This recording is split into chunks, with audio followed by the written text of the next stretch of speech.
If I could maybe ask everybody to mute, that way we don't have any kind of reverberation. And also, we will be recording this just so that everybody is aware of that. So if there's anybody that you know that's not able to join today, we will have the recording available. So you can listen to it later, or any of your the folks that you share it with can listen to it later. So my name is well, I just want to welcome everybody first. Welcome to our discussion on the land use element of the policy plan.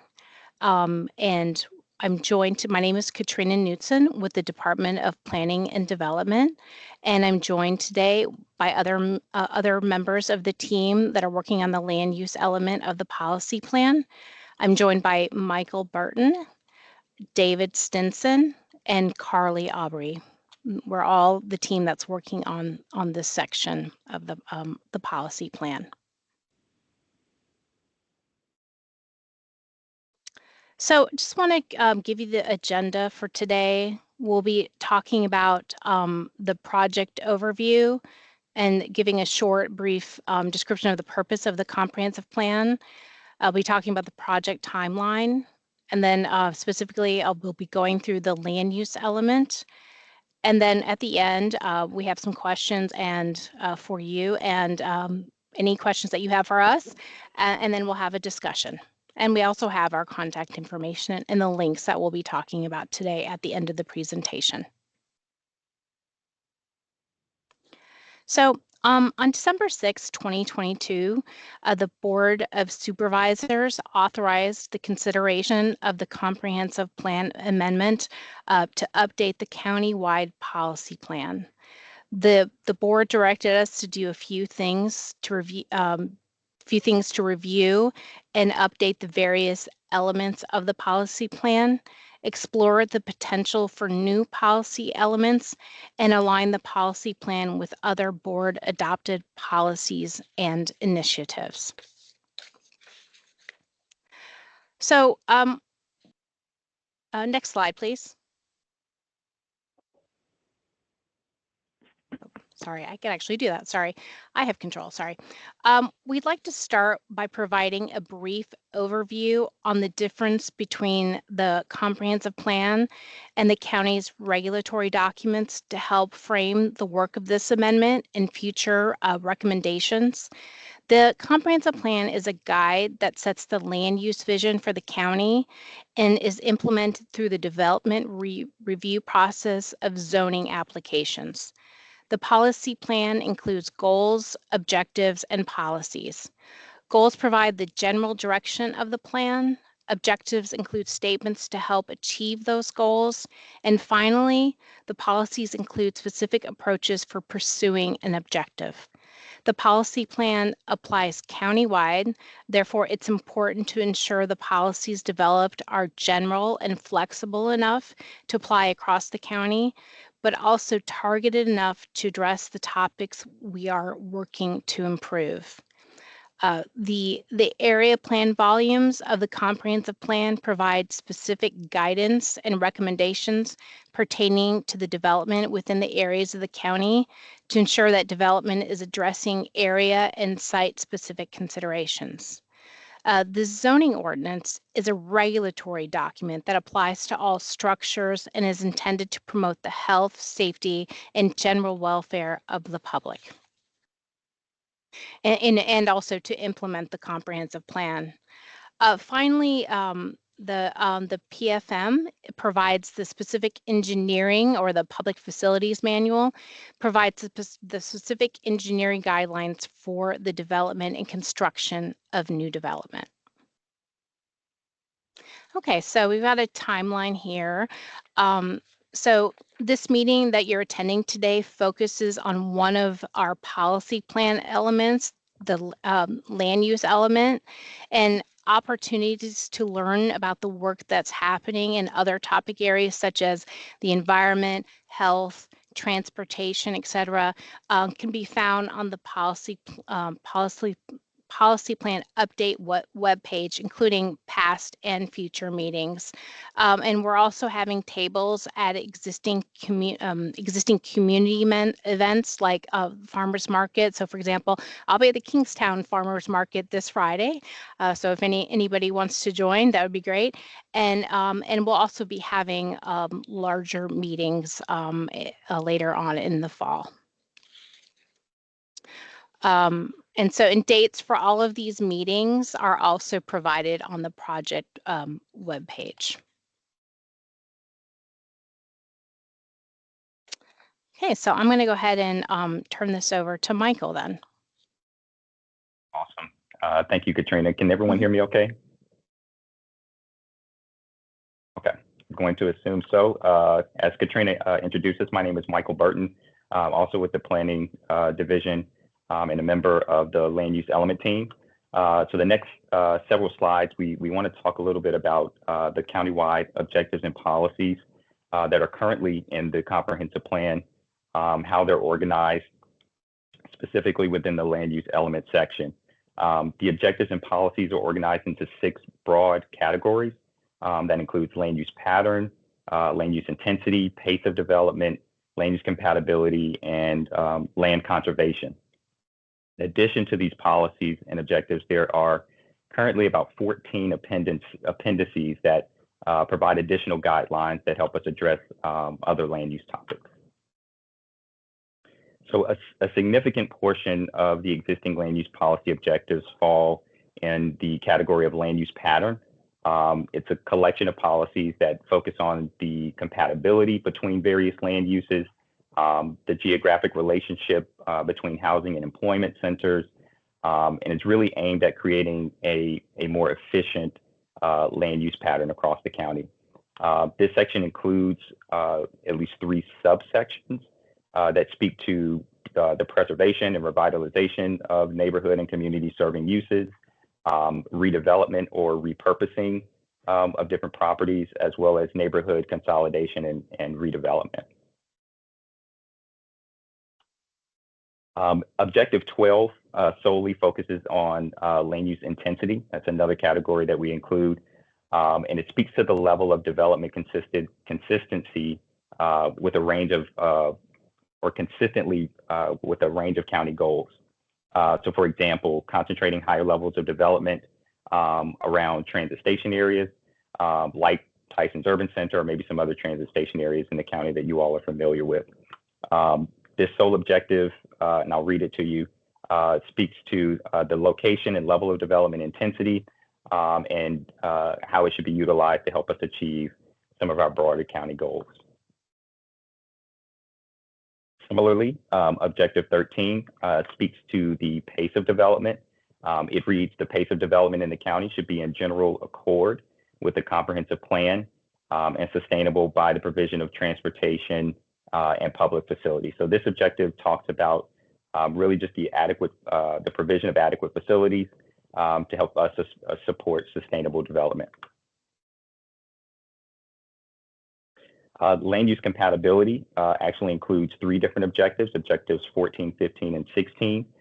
These objectives talk about minimizing associated impacts between different land uses and the use of urban design principles in the planning and development process.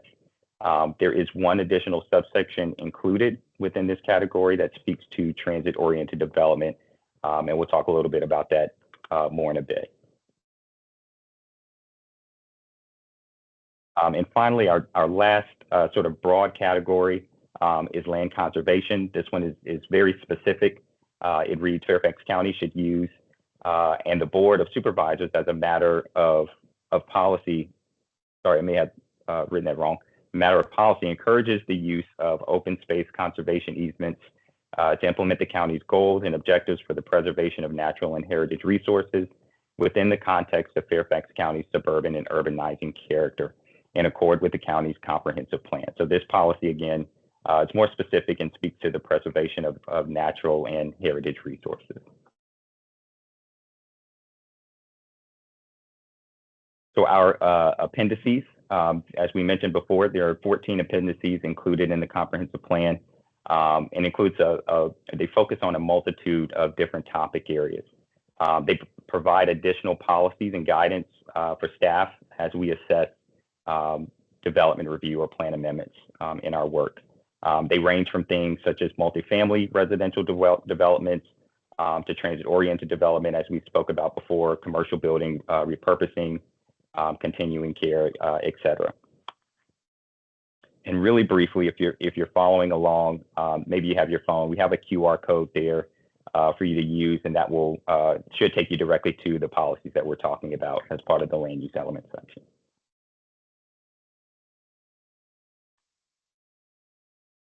So how do we use this? How do we use the land use element as a part of our work?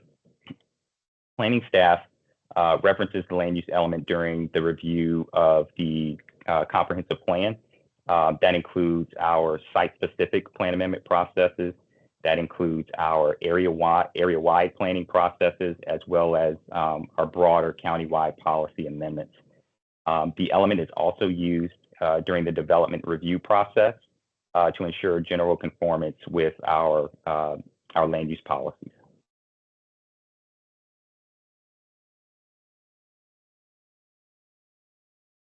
Right, and Katrina, I'll turn it back over to you.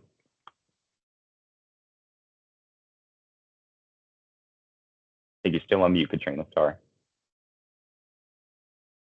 Sorry about that, thank you. Thank you, Michael.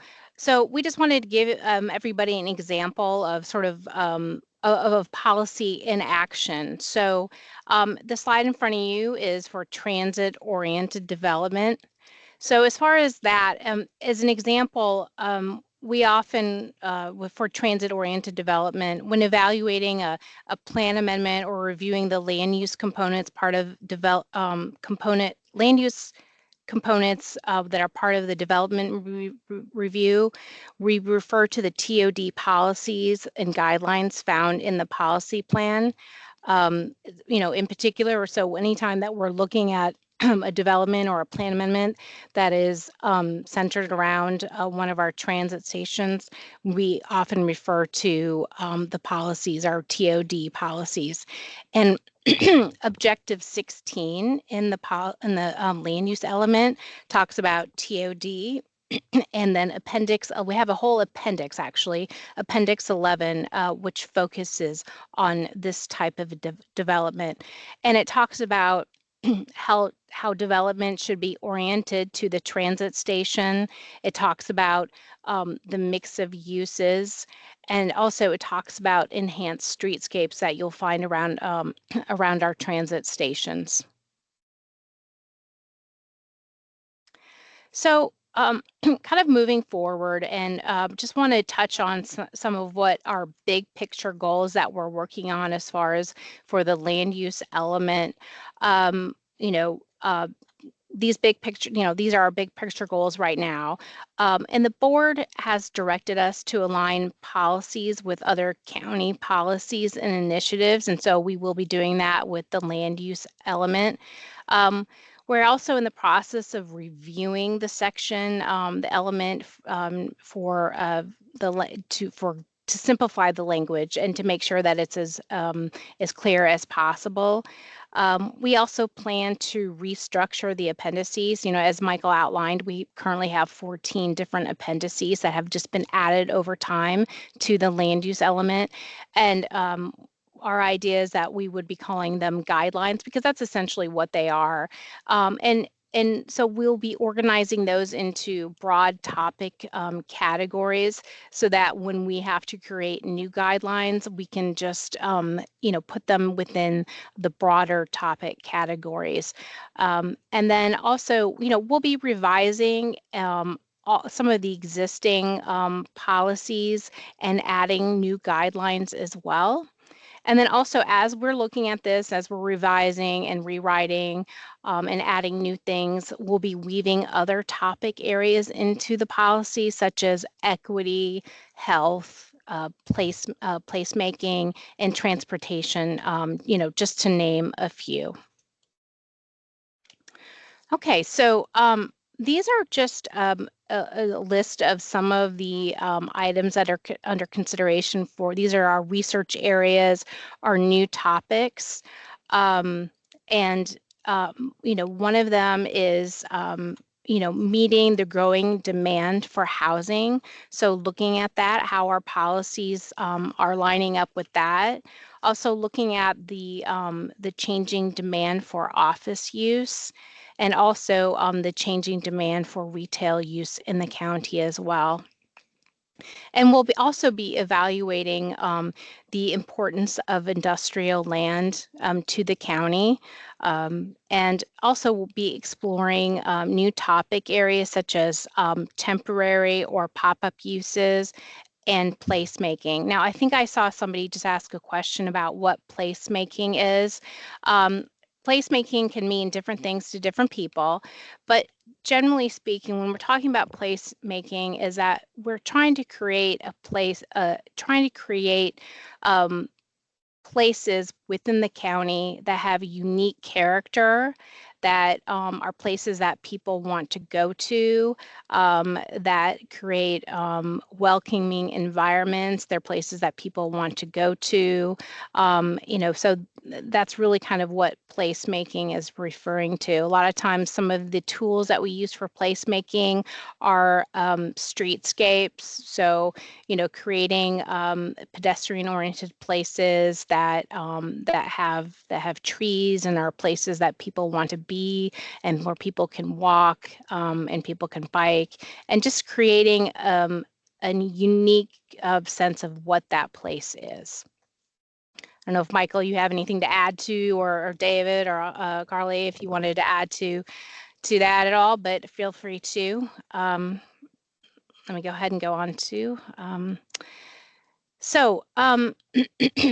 We have some questions for y'all that we'd like to start our discussion with. First of all, what are your thoughts regarding each research topic area? And kind of like what your thoughts are on that, and what are the challenges and opportunities that you see in the county?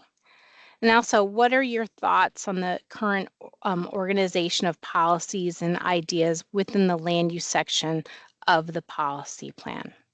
So with that, I'll go ahead and I'll ask everybody if you would like to speak, or share your thoughts or ask any questions. If you could just go ahead and raise your hand, and then we can call on you. Okay, so. Okay, I see that Larry has his hand up. Yes, thank you so much. Mhm. So I think this question kind of crosses the two questions that you posed, but I'm interested in how you you meld some of the different interests that you're going to have. For example, if you take environment, there's sensitive environmental areas, and it would seem that somehow things should be coordinated between those two, which I think you alluded to. And I'm just wondering, what is the process by which that coordination takes place? Because I think that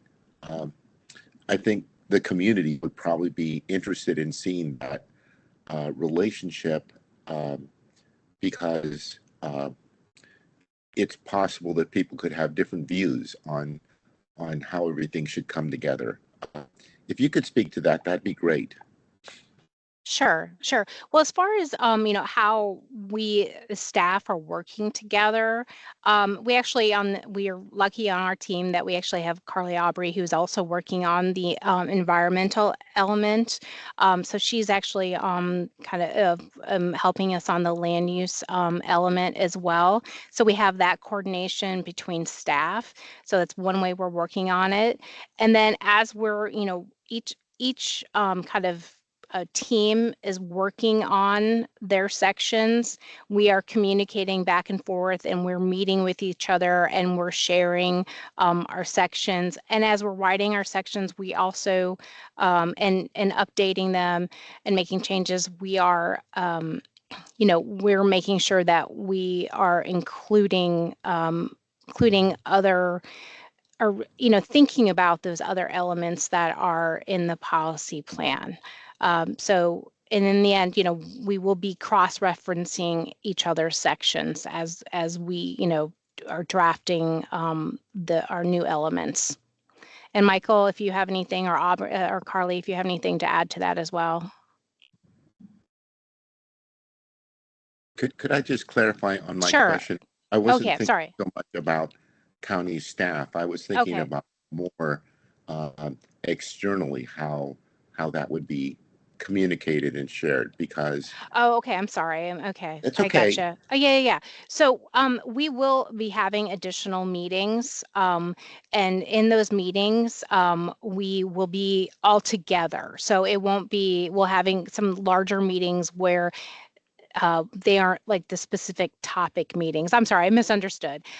So where we'll all be together and you can talk to, you know, each of us, and you will see how kind of we're bringing everything together, and you can, that will allow you the ability to comment on each of those sections, and you know, and let us know, like, oh, hey, have you thought about XYZ in this part of the policy plan, or what about how, you know, this, hey, you could connect these by doing this XYZ. So that opportunity will exist. Okay. I think, did I answer your question then? Yes, thank you very much. Okay. I very Okay. much Sure. appreciate that. Sure. Okay. I think Glenna, I think I saw Glenna had hand up. Yes, thank you. Mhm. My name's Glenna Tinney. I live in Kingstown, and I'm actually on the tree commission. So Okay. I'm the Franconia District tree commissioner. So I'm really interested in what is happening here around land use, and particularly Objective 17, talking about land conservation, preserving natural and heritage resources. You know, I just want to encourage looking at what are the existing policies related to kind of development, and trying to make that balance of trying to have development but maintain green spaces, maintain trees in the county, and make sure that what we're doing is going to maintain what we have and perhaps grow the tree canopy, the urban tree canopy, even more. And so, you know, there are a lot of pieces of that, and I know there are a lot of players in that. And I don't know how VDOT or Fairfax County DOT plays in that, and maybe that's more related to the transportation meeting. But you know, there's a lot of decimating of trees going on around some of the construction that is happening, particularly road construction. So anyway, I just want to kind of encourage that we continue to consider, particularly around that Objective 17, and identify if there are things that need to be updated or need to be added in order for those protections to occur. Okay, great. Great. Yep. That definitely is exactly what we're going to be doing, is we're going to be looking at it, you know, and we have been doing it, looking at these policies, and because we will, I mean, some of these policies we will be, I guess, not completely, you know, it's not like we're scrapping everything and starting over completely new. We will be looking at each of these policies and seeing what can be kept, what can be changed, and what can be added to. So that is part of the process. Okay, let's see. Not sure who, Paula? Yes, hello. Let me turn my camera on. Hi. Yes, thank you. Thanks for doing this today. I have a couple of questions, please, and some comments. First of all, research topic 1, meeting growing housing demand. Looks like you're working on that. I hope that a part of that is meeting the housing deficit, because I think that's what we should be calling it these days. And I recently read a staff policy paper on accessible dwelling, accessory dwelling units. And there was a recommendation by them, by staff, that the supervisors consider allowing builders to put in new subdivisions to offer accessory dwelling units either within the unit itself or perhaps on the property. And I would like you to, I really hope that you'll consider how that can be factored into housing policy in the land use element. If it, you know, offering builders in new subdivisions under certain circumstances, of course, the opportunity to construct those homes, those types of homes with accessory dwelling units in them or on their lots, and offer them to potential buyers. I see that as a way to ensure, for example, that these units are built according to code. They're permitted, they're inspected, and they're built according to code. So they're safe for everyone, the neighborhood, the homeowners, and of course the people living, the persons that are living in these accessory units. I think that's a great way to create a flexible way and create our house, you know, and diversify the housing stock more. That's my comment on that in general. We need more affordable housing, and that dovetails into the section. The second one, in changing office demand. I sit on the Planning and Zoning Committee for the McLean Citizens Association, and we are seeing a lot of projects. We're reviewing a lot of projects coming through now where the developers want to either change their concept plan from office to residential, and one recently went from office to hotel and residential combination. And then, or just simply removing an old under-occupied office park project and rebuilding just residential units there. I know that I know you're working on office conversions, but I'd like to see some language in that includes taking some of these existing empty office buildings and converting them into multi-use walkable projects that incorporate, that better incorporate a live where you work strategy in the county. That, I mean, some of these office parks are going to be located outside of our, you know, our more modern redevelopment areas like downtown Tyson's, where I live, but nevertheless could really benefit from having these office parks redeveloped, not just to standalone dwellings where people still have to get in their car and go somewhere to work, but ones that do incorporate also businesses, some office space, limited office space, or other employment opportunities within those redeveloped areas as well, to, you know, reduce to encourage work where you live. Work, Great. live, play. I think that's what I think that's the big key, the buzzword for buzz phrase for downtown Tyson's, where you can live, work, and play. We need more of those in Fairfax County. And I think that this, the changing office demand and the trend toward converting these units to residential presents a wonderful opportunity for the county to take advantage of that. That's it. That's all I've got. Thank you. Okay, great. Thanks so much for your input. Appreciate it. Sure. And we're taking notes. So, all right. I think Sharada. Yes, hi, how are you doing? Hi, good. How are you doing? Good, thank you for the presentation today. I'm happen to be in Boston today, so getting a lot of inspiration up here for our area. I'm going to piggyback on some of the comments that have been made already. The first, with regard to green space and trees, it would be nice if the county looked into some reverse engineering where they actually, for spaces that are not being utilized, to reverse engineer those and turn those into green spaces where they have trees, and they don't even necessarily have to be, parks in terms of play areas or whatnot. Depending on where they are, they could just be like an ecological break from, the surrounding urban area. My second point is the county has been pushing on mixed use, but I think we need to go on a smaller scale, where we have mixed use, creating kind of mini neighborhoods and having mixed use within even a single building. I know in the Springfield SSPA that the Planning Commission was reviewing last night. For example, they're looking at putting in switching a hotel to a residential, and of course, with that comes concerns about traffic.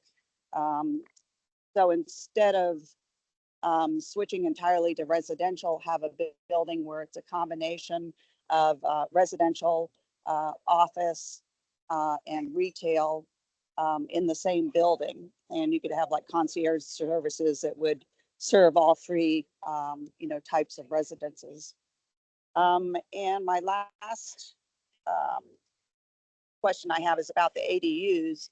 Those were encouraged with the ZMOD that was implemented a couple of years ago, but there kind of has not been any follow-up with regard to those. And an example I have is my house. We have an unfinished basement that would be great for an apartment, an ADU, yet we don't have the funds to build that out. So it would be great if the county could offer low interest loans to do that. And I imagine there's a lot of folks in my neighborhood that are, empty nesters, they're elderly, they have the space, but, allowing somebody into that space is, take some hurdles to do that, and so set up a program to accommodate and encourage people to actually provide those ADUs. Great. That's all I have. I appreciate your time. Great. Thank you. Thanks for joining today. Let's see here. I think Sonia. Sure. Thank you so much. Yeah, I think a lot of these comments that I've been hearing are great. I wanted to sort of highlight the sort of transit-oriented development objective, and wondering if, development sounds very specific to those transit stations. And I think sometimes the terminology has been expanded to more like transit-oriented communities, and this idea that, we want our communities to have access to good transit. And so maybe thinking about how we can go a little bit more beyond just that sort of metro rail development. I think we need to think about our bus rapid transit routes. I think we've already looking at this along Richmond Highway, but as more of these routes are being planned, like along Route 7 and hopefully in other areas, these are great opportunities to sort of add some of that type of growth close to our transit, higher capacity transit that will be BRT. And I think it's also worth thinking about the corridors that we have that have frequent bus already, that are well used. The bus comes every 15, 20 minutes, and these tend to be in a lot of our commercial sort of revitalization areas and whatnot. So like thinking a little bit more beyond just rail, but thinking about how we can really enhance through bus rapid transit and our frequent bus routes, and looking at those areas as being more transit-oriented communities and providing more housing in those locations that can be served by transit would be great. And also, I don't know if y'all are considering, but I haven't heard much about 15-minute or 20-minute walkable communities, in parts of the county that perhaps don't have as much transit. I think it's also worth thinking about how people can get around their communities without always having to drive. So thinking about how we can get folks to walk to these local stores or local services by improving the walkability. And I think that sort of can be captured by that concept of 15-minute communities, would be worth the county really considering outside of our, very transit-rich areas, just to make the quality of life for folks in those areas better as well. And as far as the research, I was thinking, the growing housing demand is great. Obviously, we've already been talking about it with other commenters here. Is a great research topic and is so needed. And yes, to all of the ADU support, I think we need to expand our use of the accessory living units. I don't think the ZMOD went far enough. I think it was great first step, but we need to think about how we can expand some of those detached units on lots smaller than 2 acres, and especially near our transit, right? So how do we, provide these smaller cottage style homes for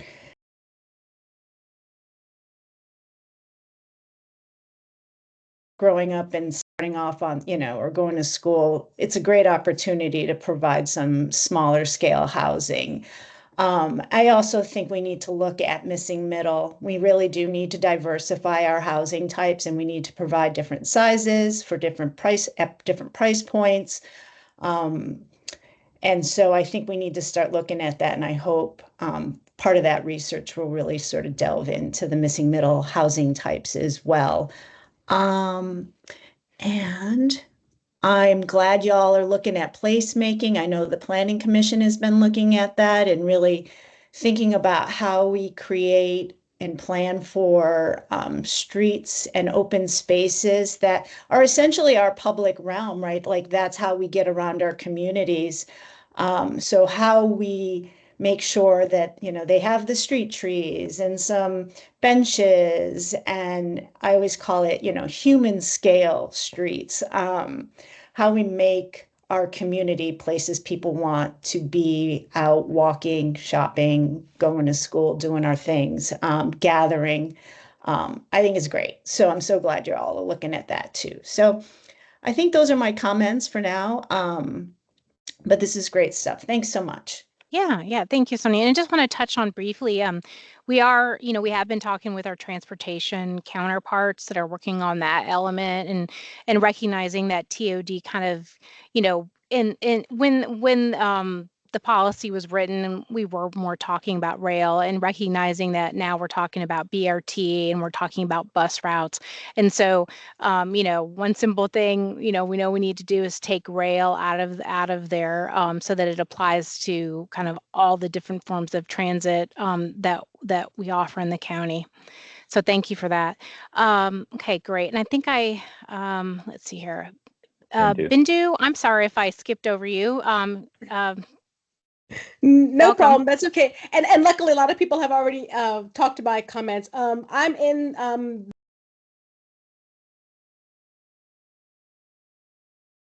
CA.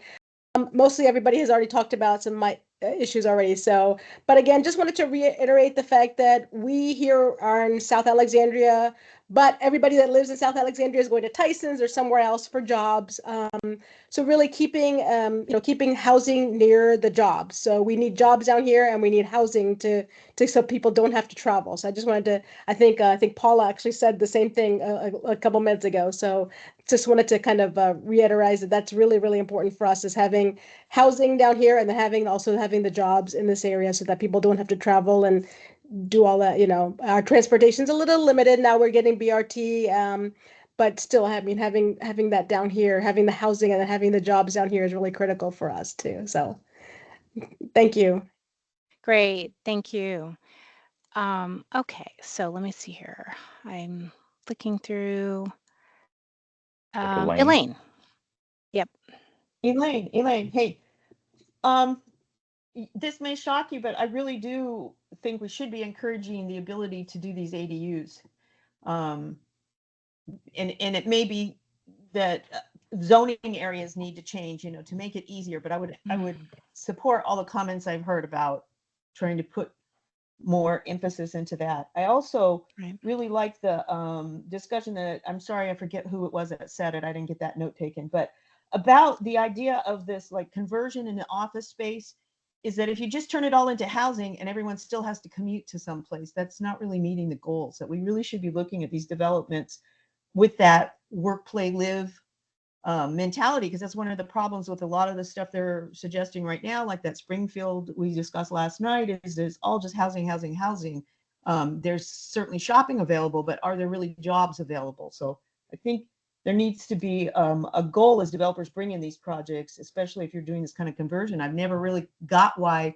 I understand there's a problem with office space not being occupied, but if you just put tons of people in, they're going to need services, and now there's no space left for them to have those services. So that's my comment. That really needs to be looked at, the overall complex there as you do those conversions. And then I'm going to date myself and sound like a broken record, but I've really come to clarity, I think, this week on the issue I have with this moving residential into what has been commercial areas. And I don't know that it belongs in this element. Maybe it belongs in the health, maybe it belongs in the environment.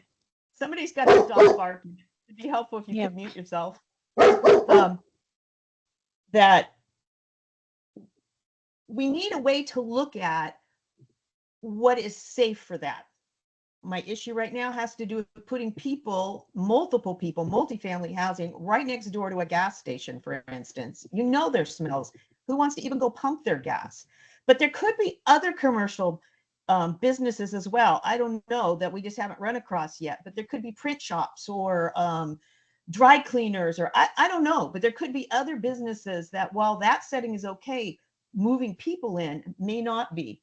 And even we need to really take a look at these ground floor retail put into the mixed use, that it is really not just a bunch of Jimmy John's and nail salons and hair barbers, but the services those people need for their life, so that they are in this work, play, live, whatever the code word is, but they're not having to still go places. We need dentists, we need, urgent care, we need,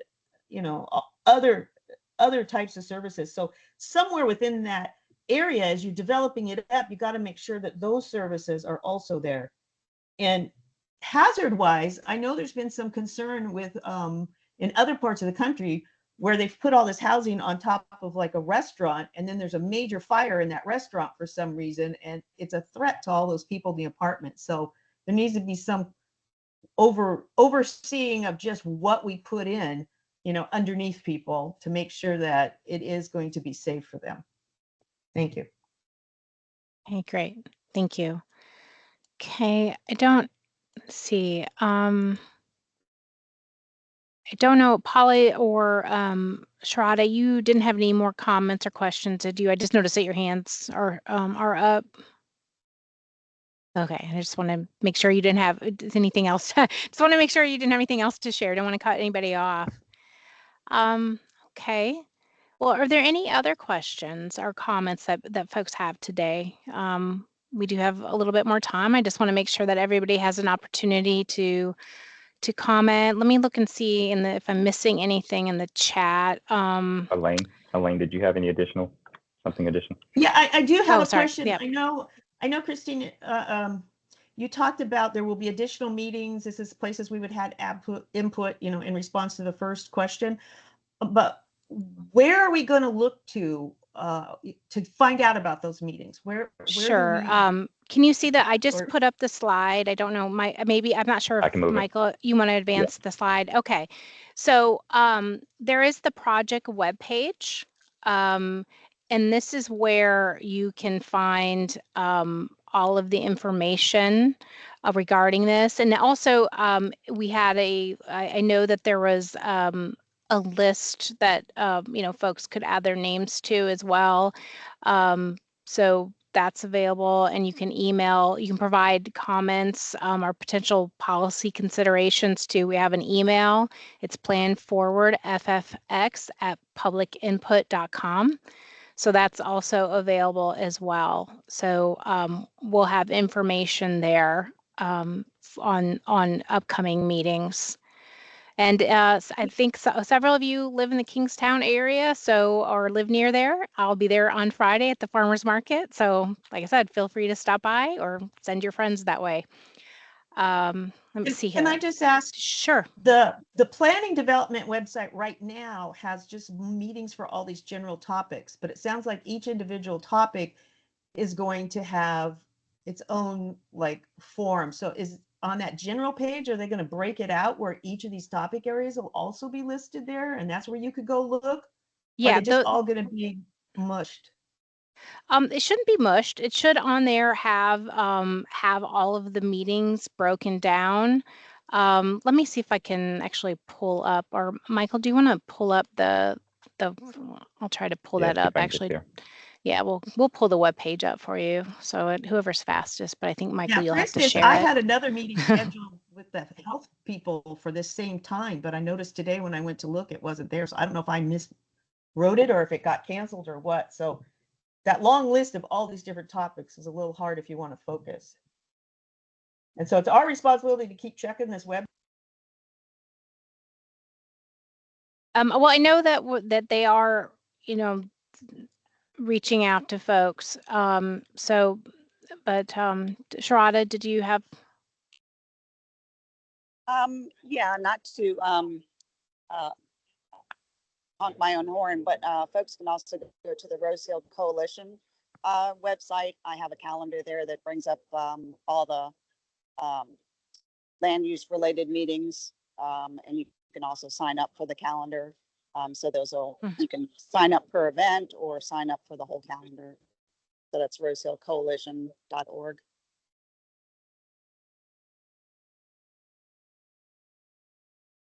Yeah, and we do have, Michael's just showing where everything is on the project website. And some of those engagements won't be topic specific. We'll be there in a capacity to talk more broadly about the host of changes that's happening as a part of the policy plan update. So. And guess what I'm suggesting is it's not a long list of all the different subset meetings as they take place, but that there's some organization to this page where you could say, I'm interested in land use. I want to just see the land use, not the long list. Okay. Yeah, it's organized. There are some constraints on the way our our web page is designed, but we can note that to see if there's anything that we can do as far as the organization of that. At some point, we will be switching over to having more. Again, going back to we started off with some larger meetings where all of the subject areas were involved, and we'll be doing that as well in the future. So. But it's noted about the organization of the meetings. So, all right. I think, and the recording for this will be available along with the slides. So they will be available after. Just give us a day or so for that to be posted. All right. Okay. Well, I think I didn't see anything. Oh, sorry, what? There might have been a couple of additional hands. I can't see. Oh, I see. There was one in there from Glenna. I would like to see policy regarding planting of native trees and plants for development projects. Okay, thank you for sharing that. That's also, that is like one area too where that sounds like an area that could have an overlap also for our environmental section. So as you can see throughout the whole entire policy plan, there are areas for us and opportunities for us to interweave everything kind of together. And land use is one that hits on a lot of stuff. So.